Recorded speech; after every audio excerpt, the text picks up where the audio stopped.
Hola, muy buenas noches. Ligero cambio de tono en el discurso del presidente iraquí Saddam Hussein en un mensaje televisado hoy y subtitulado en inglés, en el que ha emplazado al presidente norteamericano George Bush a buscar una solución pacífica para la crisis del Golfo o a enfrentarse a un desastre global.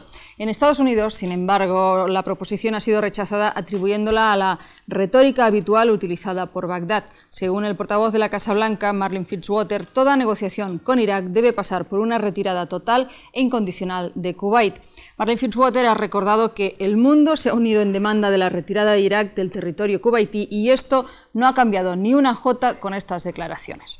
Este ha sido este intercambio de proposiciones y reacciones entre los dos principales protagonistas de esta crisis, que hoy ha tenido por escenario principalmente las pantallas de televisión. En el mensaje televisado, Saddam Hussein afirma que George Bush debe elegir entre buscar una solución pacífica al conflicto del Golfo o enfrentarse a un desastre global. El presidente norteamericano debería considerar las iniciativas pacíficas ofrecidas por Bagdad. Al no hacerlo, ha demostrado sobre todo, según Saddam, una gran falta de inteligencia. En ese mensaje, el presidente iraquí ha dicho que su país no tiene intención de agredir a nadie y que la retención de ciudadanos extranjeros en Irak tiene como único fin evitar males mayores. Si Bush atacara, ha dicho el líder iraquí, el mundo entero se enfrentaría a un grave desastre. Esta carta abierta a Bush coincide con el despliegue iraquí de misiles en Kuwait con un radio de acción que alcanzaría la capital de Arabia Saudí, Riad. Casi simultáneamente al mensaje de Saddam, el ministro iraquí de Asuntos Exteriores ha expresado también el deseo de su gobierno de iniciar un diálogo con los Estados Unidos. Tarek Aziz ha añadido que tal diálogo debe contemplar una solución global de todos los problemas de Oriente Medio, dando a entender que para resolver el problema del Golfo era necesaria una retirada israelí de los territorios ocupados. En una multitudinaria rueda de prensa celebrada aquí en Amán, el ministro de Asuntos Exteriores iraquí reiteró que la solución al conflicto del Golfo es una solución exclusivamente árabe. Para el ministro iraquí de Exteriores, los extranjeros retenidos en Irak o Kuwait son invitados de su gobierno y en modo alguno rehenes. Tarek Aziz ha venido a Amán para entregar un mensaje de Saddam al rey de Jordania, cuyo contenido no ha desvelado. Según Aziz, existen grandes coincidencias entre los puntos de vista de Jordania e Irak. Los Estados Unidos no tienen ningún interés en negociar con Saddam Hussein mientras Irak no se retire de Kuwait.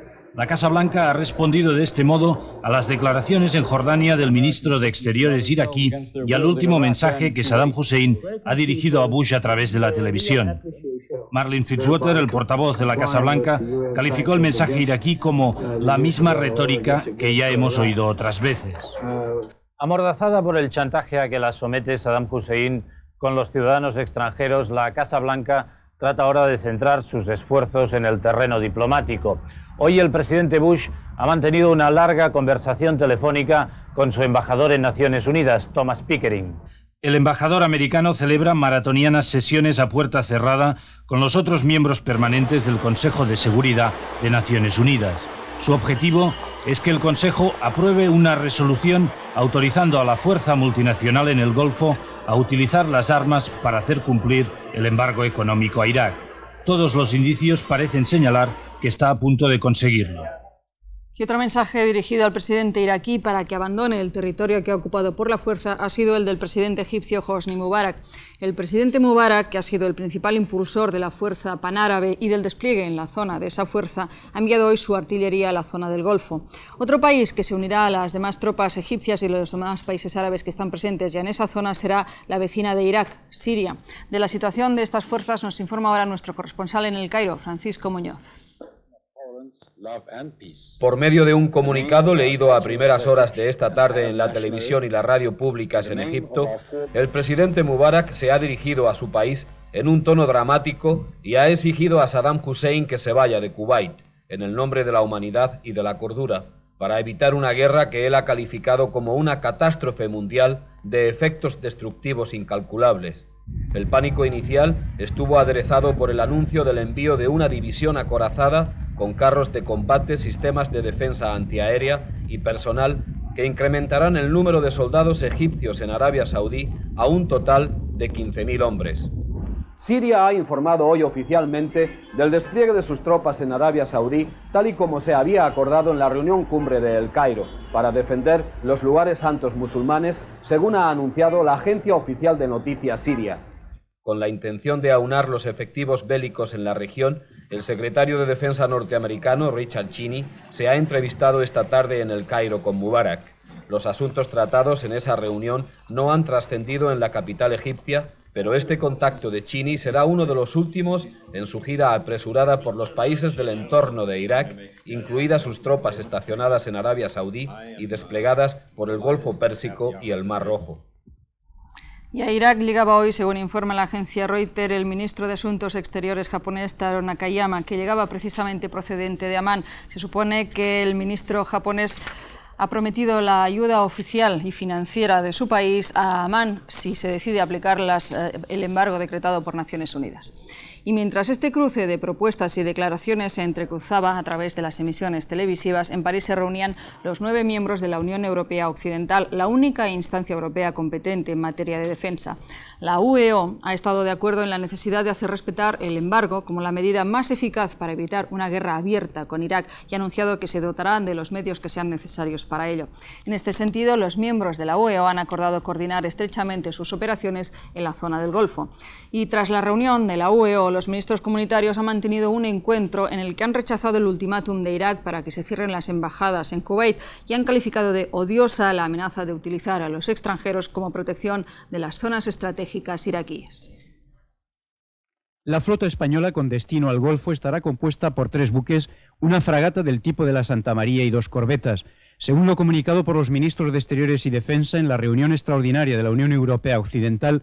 Esta será la colaboración de nuestro país para intentar cambiar la situación ilegal que se ha producido tras la invasión y anexión de Kuwait por Irak, a quien en el duro comunicado final se le hace responsable de cuanto pueda ocurrir a los ciudadanos extranjeros presentes allí, para que Saddam Hussein actúe en consecuencia. Según Narcís Serra, la dotación de los buques será la habitual. Cuenta con unos 104 oficiales y suboficiales y 400 marinos. De ellos, la mitad corresponden a los soldados del reemplazo anual. Los navíos españoles se unirán en los próximos días en el Mediterráneo a los buques ya enviados por Bélgica y Holanda. Serán los jefes de Estado Mayor los encargados de hacer la coordinación entre todos los países de la Unión Europea Occidental. Según el ministro español de Defensa, Narcís Serra, esta misión es una misión de paz. No solo España, todos los países de la OEO mandamos buques a la zona en una misión de paz. Estamos convencidos que la mejor forma de trabajar para la paz a corto plazo, pero también a medio y largo plazo, es precisamente dar un mensaje a toda la opinión pública mundial y a todas las naciones de que las resoluciones de las Naciones Unidas se cumplen. El ministro no cree que sea necesario enviar otro buque, en este caso de transportes, al ponerse de acuerdo con otros países para cumplir estas necesidades. A los 9 países de la Unión Europea Occidental se han añadido 5 otros en calidad de observadores. Con ellos se coordinarán todas las acciones a desarrollar en el Golfo. Para Fernández Ordóñez está claro que el embargo debe ser eficaz. Entendemos que el embargo eficaz es la alternativa a medidas mucho más graves y nosotros, por tanto, queremos que el embargo sea eficaz. Y segundo, que se haga también una llamada a los países árabes, el apoyo a las iniciativas árabes que puedan plantearse para el restablecimiento de la legalidad internacional. El cumplimiento estricto del embargo impuesto por Naciones Unidas es, a juicio de los países de la UEO, la medida clave, la que puede evitar que se desate un conflicto militar abierto con Irak. En esta línea, la Unión Europea Occidental se ha comprometido a cumplir todos los acuerdos del Consejo de Seguridad y le ha pedido que decida medidas complementarias para hacer efectivo dicho embargo. Algunos de los países de la UEO, como Francia, se han mostrado particularmente duros y han llegado a afirmar que estarían dispuestos a utilizar la fuerza para hacer respetar el embargo. Así lo ha dicho el ministro Dumas y el mismo Mitterrand, tras una reunión extraordinaria de su gabinete esta tarde. El Parlamento francés ha sido convocado de forma urgente para el próximo lunes. En la misma línea dura se han manifestado los ministros comunitarios que, tras el encuentro de la UEO, se han reunido en una comida de trabajo en el Quai d'Orsay para analizar la situación de los extranjeros retenidos en Irak y en Kuwait. Han calificado de odiosa la amenaza de utilizarlos como escudo humano en puntos estratégicos y han advertido que responderán conjuntamente a cualquier ataque a la vida o seguridad de los mismos. Los 12 han rechazado también tajantemente el ultimátum iraquí para cerrar sus embajadas en Kuwait. Hemos tomado algunas medidas de protección conjunta. Lo que ha quedado muy claro después del almuerzo de hoy es que vamos a actuar con una solidaridad muy estrecha. El comunicado, cuando lo reciban, que lo he glosado un poco, da idea de la dureza no normal con la que se produce en este tema, que lo consideramos de una gravedad extraordinaria. Y el mecanismo que hemos establecido es un mecanismo de seguridad compartida, que vamos a ver cómo funciona. El Consejo Comunitario va a aprobar próximamente una ayuda extraordinaria para atender a los extranjeros que han abandonado a toda prisa Irak y Kuwait y que pueden sufrir una situación de penuria. También se ayudará especialmente a Turquía y Jordania para paliar las consecuencias del bloqueo.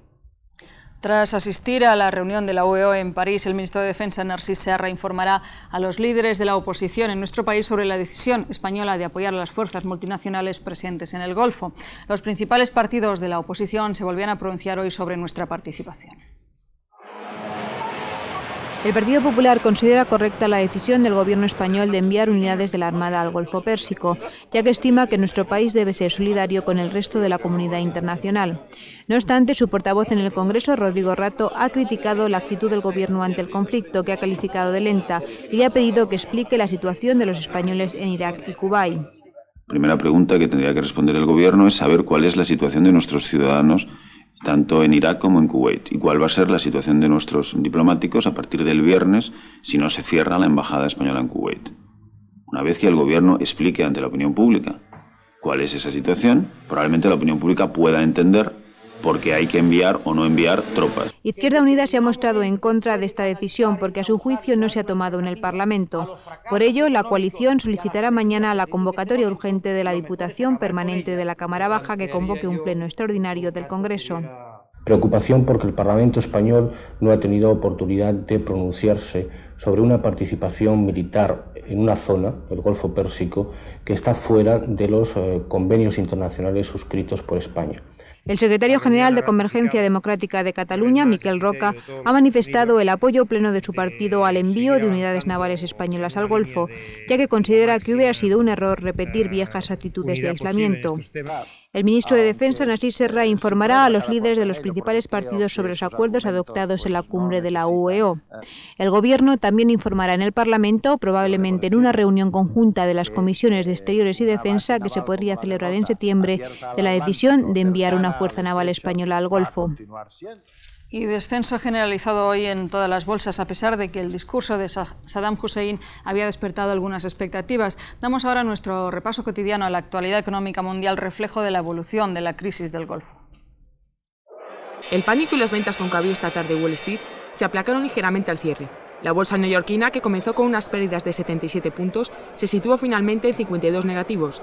El mensaje televisado de Saddam Hussein esta tarde contribuyó a frenar las pérdidas en Nueva York, aunque llegó demasiado tarde para el resto de las bolsas internacionales. Frankfurt y París tuvieron pérdidas importantes, alcanzando los mínimos del año, mientras que Londres se colocaba al nivel de abril. La caída de Tokio fue menor que días pasados. En España, las bolsas cerraron hoy con importantes pérdidas, debido a los rumores sobre una posible alarma en el Golfo y a las bajas generalizadas en los principales mercados internacionales. Madrid perdía casi 9 puntos, la sexta mayor caída del año, siendo aún mayor la pérdida en Bilbao. Con ello, la Bolsa de Madrid alcanza el mínimo de este año. La tensión ha hecho recuperar de nuevo al dólar, que ha subido respecto a todas las monedas, salvo el yen, cotizando en España a más de 97 pesetas. En cambio, el petróleo se ha situado por debajo de los $29 el barril. Y demos cuenta ahora de una explosión registrada hoy en nuestro país, en la localidad guipuzcoana de Oiarzun, donde un joven ha fallecido cuando manipulaba un artefacto explosivo que llevaba en su propio vehículo en el aparcamiento del hipermercado Mamut. Según el Gobierno Civil de Guipúzcoa, la explosión se produjo cuando este joven intentaba colocar el artefacto. El fallecido es José María Aranzachistroque, de 23 años de edad y natural de la localidad guipuzcoana de Osurbil. La explosión se produjo al mediodía en el aparcamiento del hipermercado, al parecer cuando intentaba extraer el artefacto de su vehículo. El explosivo estaba compuesto por más de 2 kilos de amonal. El joven murió prácticamente en el acto al quedar su cuerpo destrozado, con amputación de brazos y piernas y grandes heridas en el rostro y tronco. Además, la explosión esparció los restos del vehículo del fallecido en un área de 100 metros. Poco después de producirse la explosión, la Asociación de Ayuda en Carretera, DIA, recibió una llamada telefónica anunciando la colocación de una bomba en un hipermercado cercano. Según fuentes de la lucha antiterrorista, el fallecido podría pertenecer a un comando legal de ETA, es decir, no estaba fichado por la policía. De confirmarse estos extremos, con el fallecimiento de Aranzacistroque, esta sería la 28ª muerte de un etarra al manipular explosivos. Y con esta noticia damos paso al resto de información que denominamos habitualmente la crónica del día y que nos trae esta noche Almudena Ariza. Buenas noches, Almudena. Buenas noches. Vamos a iniciar esta crónica del día con los últimos datos en torno al llamado ya como caso Muguruza. En una carta enviada a su abogada, el policía Ángel Duce, presunto autor de los disparos contra los parlamentarios de Ribatasuna, exculpa bajo juramento a Ricardo Sáez de Inestrillas de haber participado en ese atentado. De esta manera se desdice de las declaraciones efectuadas ante el juez Baltasar Garzón, en las que confesó que él había disparado contra Iñaki Esnaola, al que hirió de gravedad, mientras que Inestrillas había sido la persona que causó la muerte a Josu Muguruza. En el escrito que ha sido enviado al juez Garzón, al juez Carlos Bueren, Ángel Duce asegura que Inestrillas es un simple amigo de copas. A la vista de esta declaración, el abogado de Sáez de Inestrillas ha anunciado que pedirá la libertad de su defendido. Hoy continuaba la búsqueda del joven que ayer fue arrastrado en el interior de su automóvil a consecuencia de la fuerte tromba de agua caída sobre la localidad abulense de Pedro Bernardo. El desaparecido, Miguel Ángel Álvarez Gamarra, de 22 años, se encontraba probablemente durmiendo cuando se produjo la riada sobre una zona habilitada para el camping. Otros vehículos resultaron también arrastrados por las aguas, pero no se tienen noticias de que en su interior se encontraran más personas. En Bruselas que los 12 países comunitarios constituyan en 1993 un banco central único para todos ellos. Este banco abriría sus puertas el 1 de enero de ese año, antes aún de que culmine la Unión Monetaria y Económica. A partir de esta decisión se iniciará la segunda etapa de esta Unión Económica que prevé la acuñación de una sola moneda para todos los países comunitarios. Y la República Democrática Alemana va a tener acceso en 1991 a un fondo comunitario equivalente a 144 millones de dólares destinado a la reconstrucción de la industria del carbón y del acero de este país. Cada una de las comunidades europeas tendrá su diferente línea en materia de préstamos a la reconstrucción de Alemania Oriental, de manera que la integración de la RDA en las comunidades europeas, prevista para el próximo 14 de octubre, se producirá el mismo día en que los dos estados alemanes formalizarán su unificación. 2 días antes, el 12 de octubre, las 4 potencias de la Segunda Guerra Mundial y las 2 Alemanias darán por concluido el proceso hacia la fusión de estos dos estados. La puesta a punto de la antigua RDA supondrá un costo de 660 millones de dólares por año a la Comunidad Europea a repartir entre 1991 a 1993.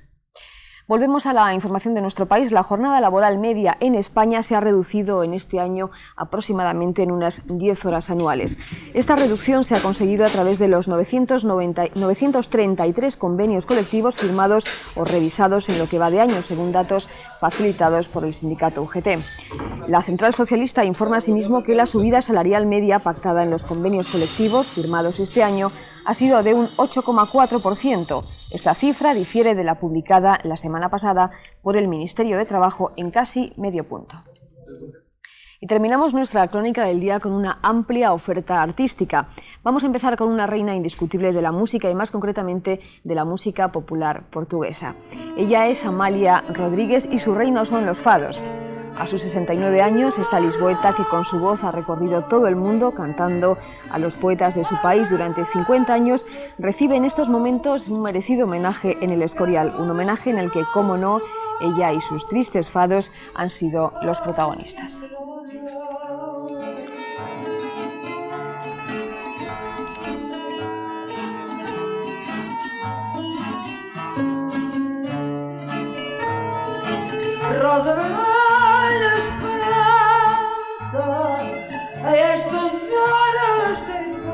Y mientras en el Escorial Amália Rodríguez emociona al público con su actuación en el Festival de Perelada en Gerona, otra mujer, la cantante inglesa Shirley Bassey, ofrece en estos momentos una de las galas más esperadas del verano.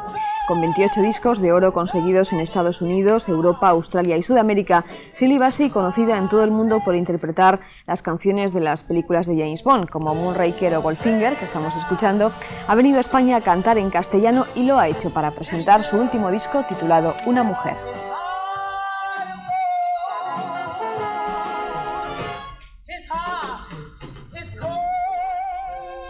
Y Y en San Sebastián esta noche ha comenzado su gira por España el pianista y compositor belga Wim Martens, acompañado por la coral Esquifaya. Con 35 años, Mertens, al que vemos en las imágenes dirigiendo a su grupo de músicos, lleva desde el 80 dedicado a componer e interpretar su propio lenguaje musical, un lenguaje basado en lo repetitivo de sus melodías y en la creación de nuevos sonidos que le alejan de cualquier sello musical, incluso del minimalista, que lo hizo muy popular en nuestro país. Con su última producción, Motives of Writing, actuará durante esta semana en Salamanca, Gijón y Zaragoza.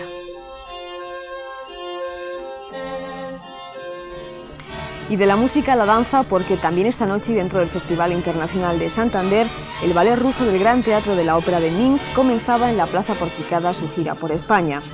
Representante de la tradición popular bielorrusa, pero adaptando e interpretando también danza contemporánea, el ballet de Minsk ha comenzado esta noche con la coreografía Espartaco, un bello clásico del baile, símbolo del heroísmo y la libertad. Y con ellos les dejamos.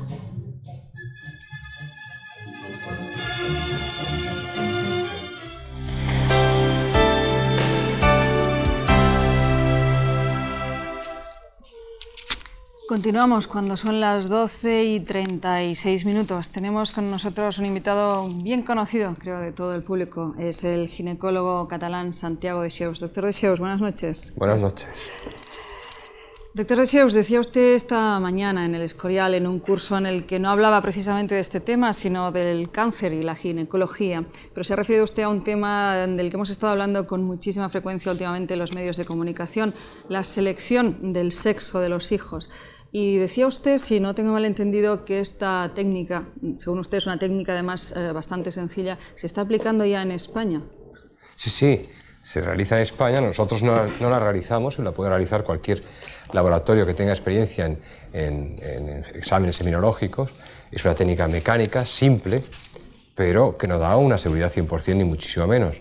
Por lo tanto, en fin, cuando se haga o se hace una crítica de si debe o no aceptarse esta selección del sexo, yo diría un poco como decía un biólogo francés, de niños a la carta, escogidos, seleccionados por razones que no son estrictamente médicas, creo yo que no son estrictamente médicas, hay que tener en cuenta que una técnica mecánica no da una seguridad 100% ni mucho menos. Y las técnicas de selección genética directa, estas técnicas están totalmente proscritas porque estas manipulaciones no sabemos hasta qué punto pueden causar problemas muy serios.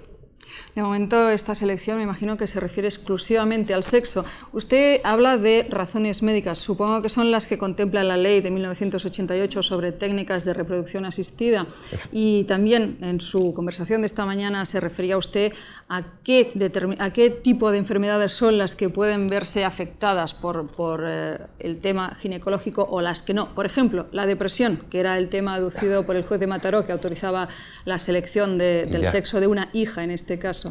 Tiene usted que comprender que yo no puedo juzgar sobre un caso que no conozco en absoluto, es decir, solo lo conozco a través de la prensa y por lo tanto las razones que los médicos consultados, los forenses en este caso, los psiquiatras consultados hayan podido dar, no puedo yo criticarlas sin conocerlas y sin ser psiquiatra. Ahora bien, usted ha dicho muy bien y ha puntualizado muy bien el espíritu de la ley. Lo que sí le puedo decir que en el espíritu de la ley no estaba el que se realizase una selección del sexo con fines terapéuticos para la madre, sino para el embrión, para el futuro embrión. En este caso concreto, la enfermedad que todo el mundo conoce es la hemofilia, que la transmiten las mujeres, pero la sufren los varones. El espíritu de la ley que consensuamos y que creo que en este punto me parece que el consenso fue absolutamente completo y total, mayoritario, fue esto. Es decir, solo se puede establecer una selección del sexo cuando tenga una finalidad terapéutica para el futuro embrión. Bien, hablemos ahora del tema de su conferencia de esta mañana, del cáncer y la ginecología. Y decía usted que se encontraba preocupado, creo que esta era su expresión, por la falta de formación oncológica de algunos ginecólogos que se encuentran al abrir sobre la mesa de operaciones con un cáncer y tienen que actuar sobre ese cáncer concreto y no tal vez sobre otro tema ginecológico que era el que en principio se esperaba encontrar. Bien, no sé si concretamente dije eso, probablemente sí.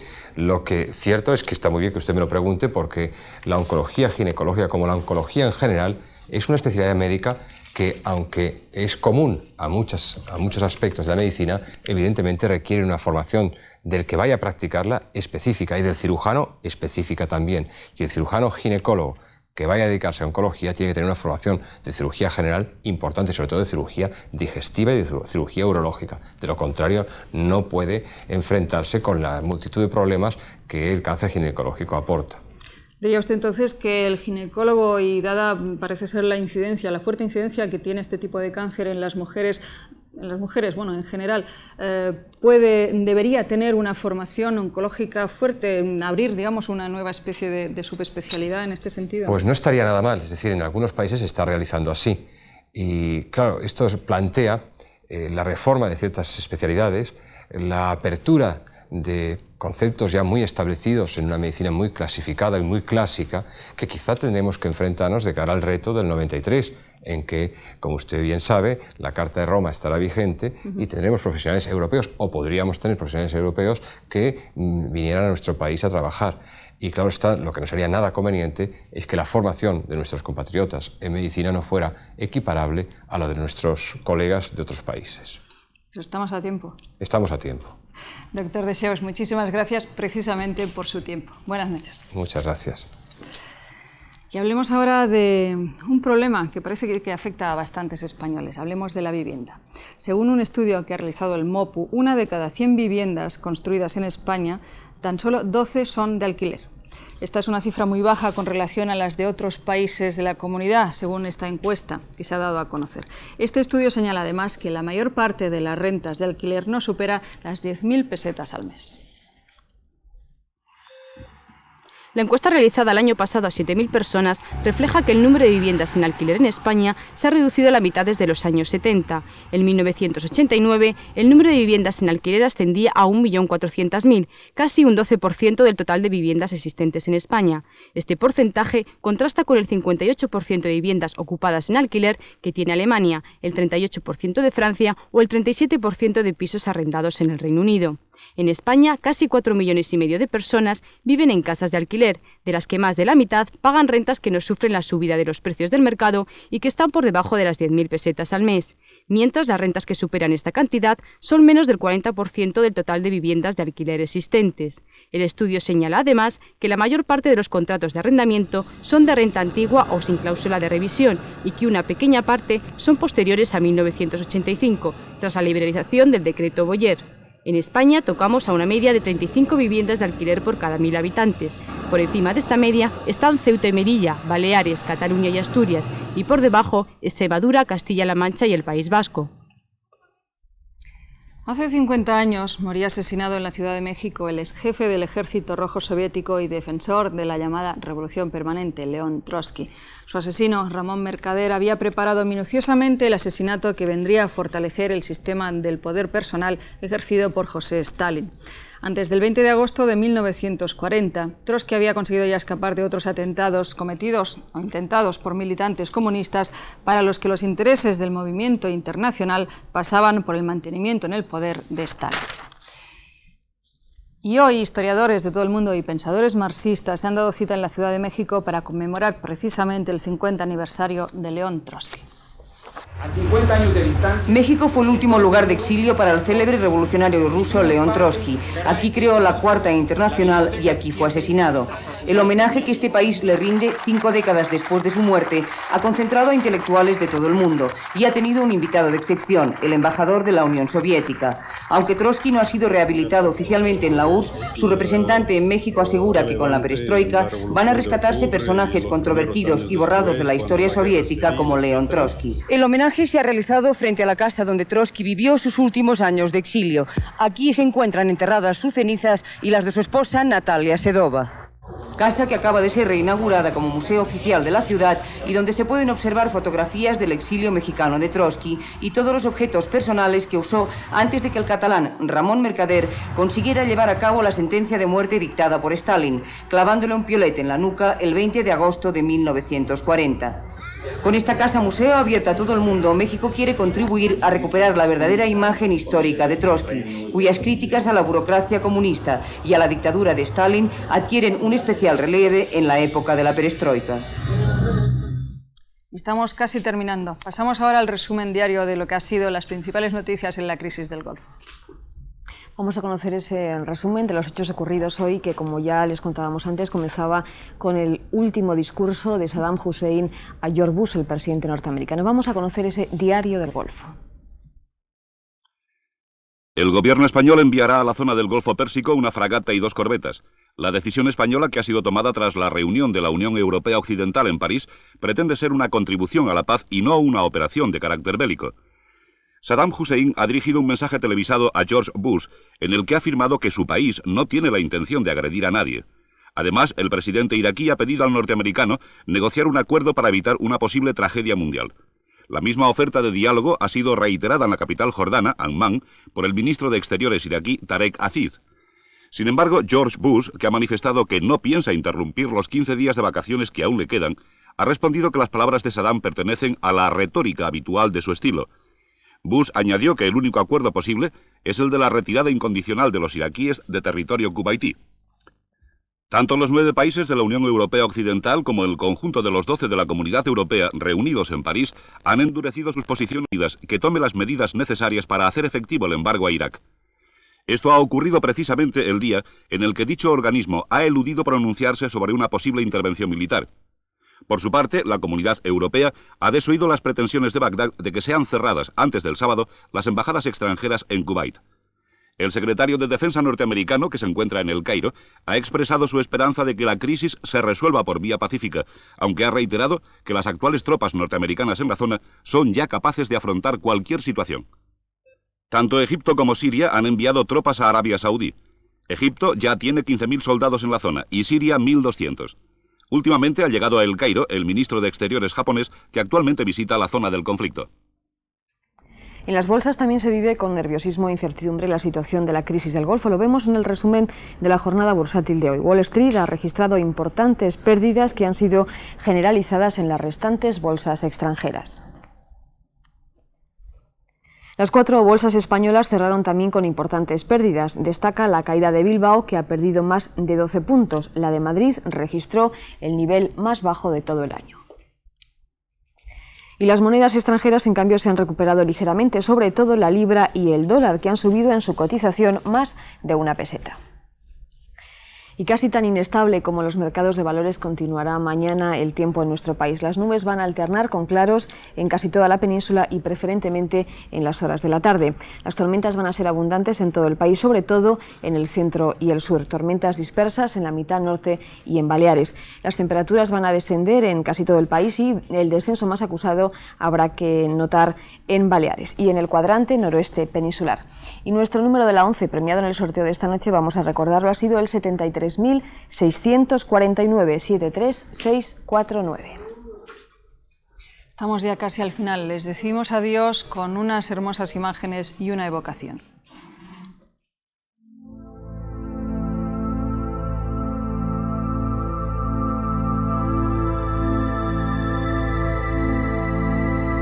Medianera entre Rota y el puerto de Santa María, se tendía generosa a los pies del Atlántico una playa de arena blanca por donde al caer el día caminaban, preñados de silencio, los areneros.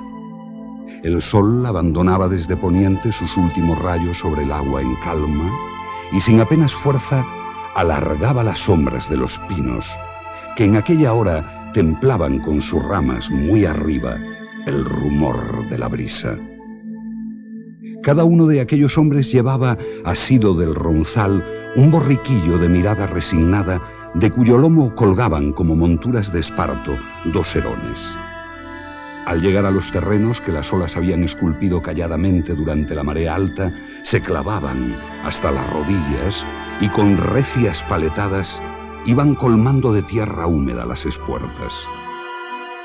En su regreso, al filo de la noche, con la luna apuntada en lontananza, los borricos, sabedores de que su espalda cargaba con los trozos que sus mayorales hurtaban a la playa de arena blanca, dejaban dibujadas en la orilla las huellas de sus pezuñas, como donación postrera a un mar inmenso que contemplaba, maravillado, aquel misterio. misterio de la noche que les deseamos sea en paz. Que descansen y hasta mañana. Les esperamos. Buenas noches.